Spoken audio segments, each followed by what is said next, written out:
Okay, so I'm getting the odds and ends finished up here. And before I get it done, I gotta do something about this. This is just all messed up. Looks like you might have got stuck on something and reversed it. And yeah, this is pretty tough to straighten out. So I'm gonna get on that this morning before it goes all back together. And then the engine's doing good. I'm putting a gasoline cooler right here. It's going to be right behind the fan, so it's going to be pretty nice. And then I got this on. I had a real problem with the lower pulley. So what sucked here is that I thought I had the pulley system figured out. And I had bought a pulley that brought this one back further, but it was like not quite on this pulley right here. It was kind of off. And what sucked is I just sold. I don't know why I did it, but somebody was asking me for parts online, so I said, yeah, I have that, and I sold one. They may have worked because I had one that was tucked under this one.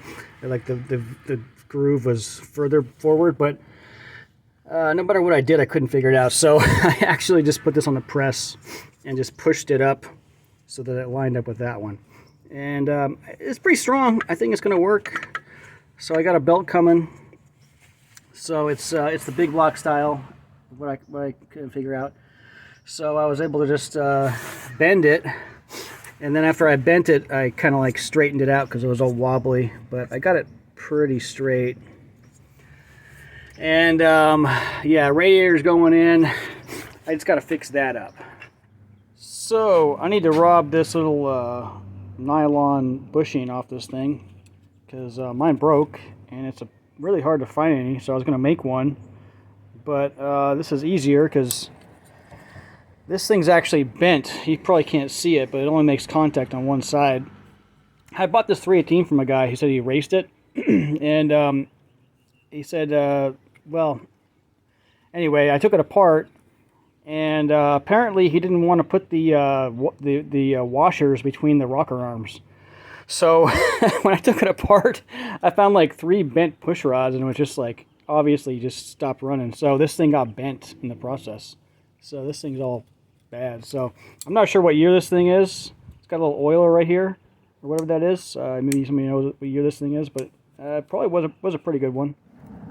Okay, so now what I'm up to is I got these exhaust manifolds from the 92, 93 Dakota. So they're the big one. And I ported that out to 2 1/4. I could probably go a little more, but I don't think it matters too much. So that's 2 1/4 now.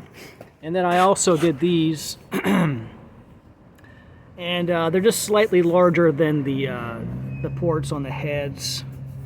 And then I went and smoothed everything out. There's a lot of hard scale in here. And so I even have, after I poured them out, oops, I use this bit right here, if you can see that, to go as far as I can in. And really try to smooth it all out. All I gotta do is weld that up. I think we're fine. We're using some hammered finish here. Okay, well, meanwhile, I sold my 318. Kind of sad to see it go, honestly, but I have another one, so it doesn't really matter too much. But it was great because I posted it for kind of a high amount, but I said it's a 1970. Like, you know, it was like July 70 with a day code on it. So I figured that would sell it.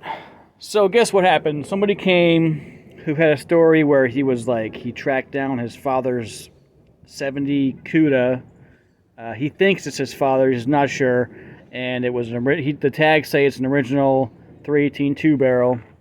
So he's not really a car nut. He just wants the car. So basically he's restoring it to factory specs. So it went to a really great place. So I'm happy about that. So he didn't even want to, I had a 4-barrel intake manifold. He wasn't even interested in that. He just wants a 2-barrel. So pretty awesome. I mean, like, the thing about this car is it's a 4-door, so like it's never going to be worth some like the same as something like a 70 CUDA or any just, you know, 2-door. So I don't really care about numbers matching.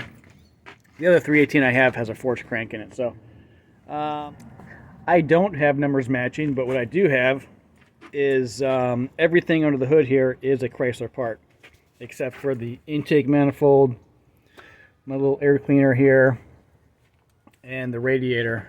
Everything else is a Mopar factory part, which I think is cool. People probably won't care too much about that, but even the camshaft is Mopar, and I got it ground at Oregon Cam Grinders. He told me that this is a stock cam grind for a 360 LA. It's a roller though. And then he changed the LSA on it for me to 112. So even that's stock. So it's all stock.